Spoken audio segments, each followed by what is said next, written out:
Secret societies have been the bread and butter of conspiracy theory since basically forever. And aside from the mystical appeal of having a clandestine cabal of powerful agents doing things behind closed doors, it's also very intriguing that they do really exist, and sometimes quite openly so. I mean, both George W. and George H.W. Bush were part of Skull and Bones, along with John Kerry and Steve Mnuchin, and a lot of other very powerful figures in US politics. And while secret societies have been heavily mythologized in popular culture, they're actually at their core something that is very simple and that we all do when we try to get into a scene.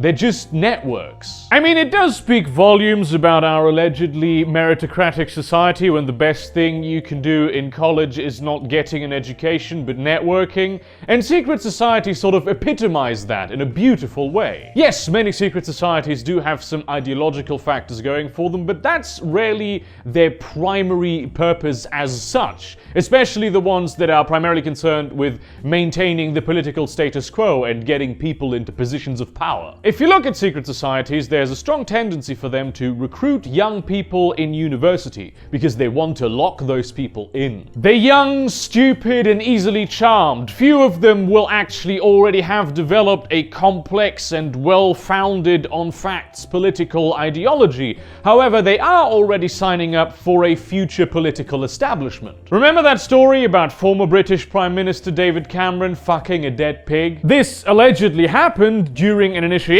ceremony for a dinner club during his college years, which, you know, dinner clubs are really just more out in the open, light version of secret societies. And that is the real purpose of secret societies.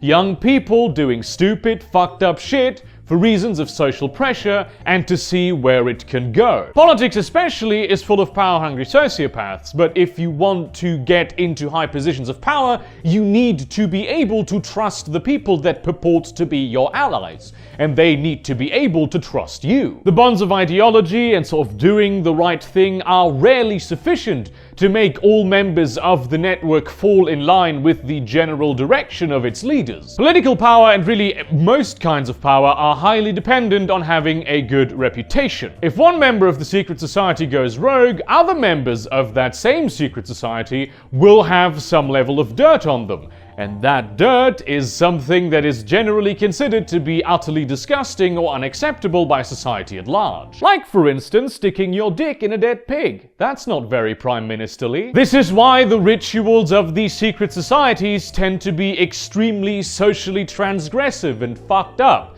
Especially the initiation ceremonies, but also all the stuff that comes afterwards. It's not just young people having good fun by breaking the rules in extremely transgressive ways. It's people getting dirt on each other. Depending on the structure of the organization, sometimes you have some people who do not really strive for having high positions of power in the real world that act as whips. They have sort of hard proof of the fucked up things that happened, and so if one member falls out of line, they will be the ones who covertly sort of leak that stuff to the press. So if someone goes rogue, all their dirty little secrets are spilled, and they can't really do anything about it, because if you have a scandal where you do something fucked up and it comes out, and then you just accuse other members of your organization of doing fucked up things themselves, nobody will believe you because people will think that you're just trying to save your own bacon. It's a very careful and well thought out game of spinning a narrative. So to put it in an oversimplified manner, secret societies and similar organizations are really just a mechanism for power-hungry sociopaths to keep each other accountable, because if they work together, they can do a lot more power-hungry sociopathing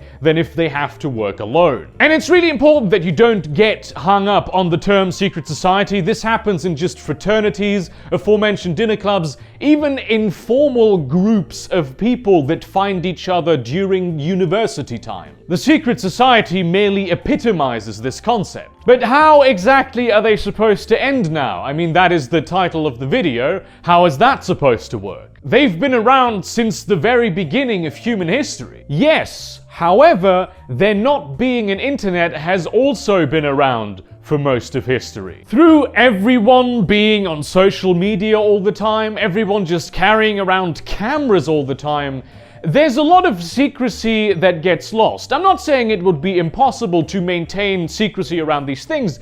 It's just that the level of secret hygiene required is a lot more than stupid college-aged kids could accomplish in most of the cases. And so pretty much everyone with a bit of expertise outside of the secret society can and will trawl all social media profiles, all kinds of ways that you can use to dox a person or just find dirt on them. And so at this point, the people who know and have proof of the fucked up shit that happens are not just fellow members of that society, but everyone. There's also this trend right now of ruining people's lives because they had some hot takes or edgy jokes a couple years ago on their social media feeds. The more powerful and famous you are, the more people you will have looking into you to find any kind of dirt at all. And you won't be able to hide the pig that you fucked forever. I mean, everybody knows that you can't delete shit off the internet. So the only way of really being completely safe from people finding out the fucked up things you did in your past is to not do any fucked up things. Which brings the problem that the people that you want to be in political power with will not be able to trust you because they don't have dirt on you. And that's the whole mechanism that keeps the secret society together. This is all, of course, provided that people don't just make shit up. We're also seeing a new cultural attitude slowly emerging to this sort of hate mob cancel culture. Ask most people on the street if they're cool with someone who posted something stupid 10 years ago, having their lives utterly ruined now, and they'll go, no, that is stupid and we shouldn't do it. But of course the people who are outraged are a lot louder because that's how the human psyche works. But the knowledge that everything is on record, people change, sometimes quite rapidly, and these claims tend to be highly decontextualized, all of these ideas are taking root in the cultural zeitgeist of our society. And with every new non-scandal, more and more people are going, I don't really care, because this is stupid. This is also extremely disruptive to the primary mechanism by which members of secret societies keep each other loyal. Because, oh, politician X did fucked up thing Y 25 years ago, really isn't all that important. It's a lot more important what politician X is actually doing in the office that they are holding right now. And people are sort of waking up to that a lot more. There is, of course, the vague possibility that these societies will just go to a higher level of potential scandal, but that comes with problems of its own. Like, you know, instead of fucking a pig, you murder a hooker or something. But because there's always the risk of it being exposed by non-members, that is super risky. And a lot of people, even the stupid ones, probably wouldn't go ahead with that kind of shit for that reason, and also maybe possibly because they're sort of morally on the fence about killing prostitutes. So in conclusion, the information age is super disruptive for secret societies. It'll be interesting to see how they adapt, if they adapt at all. This, of course, wouldn't end secret societies as such, especially the ones that are primarily tied together by ideology, which tend to happen more like on the left, but it would certainly weaken interpersonal ties of maintaining the status quo. And that, I think, is a very good thing. Thank you very much for watching this video. Like, comment, subscribe, post this to your relevant communities, but do not spam them. Consider supporting me on Patreon or Subscribestar, which I now have, and maybe buy some of this merchandise right here or other merchandise items that I also have. These two mugs are not the only things I sell in the store. And in that spirit, I hope this has given you a little bit of optimism in your life, because there's not a lot of that left in the wake of like current political developments in regards to the internet and censorship. And one with a tinfoil hat that is very large might wonder if maybe that has not something to do with people in secret societies realizing that if they allow the internet to be free, they will have problems with things coming out and trying to preserve the structure of their organizations. And see you around, cunts.